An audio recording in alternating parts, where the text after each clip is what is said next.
संदर्भात आपल्याकडे कोणतं आयुध आहे हे काय मी आपल्याला सांगायची गरज नाही। आपल्याला जर वाटत असेल चुकीचं उत्तर आलंय, खोटं उत्तर आलंय, तर आपण योग्य ती कारवाई करू शकता। आता पुढे जाऊ। नाही, आयुध मला एक समजत नाही, सभागृहात आपण नियम कशासाठी बनवतो? प्रत्येक नियमाला जर आपण अपवाद करून संधी द्यायची गरज असेल तर नियमाचं पुस्तकच आपण करायची गरज नाही।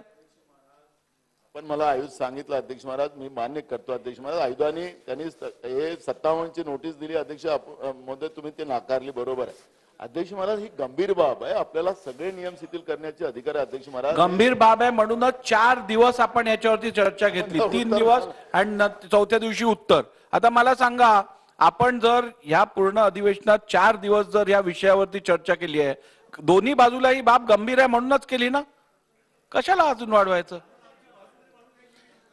काय मला वाटतं चव्हाण साहेब आपण सिनियर मेंबर आहात, आपण तरी मला सहकार्य कराल नियम पाळण्यासाठी।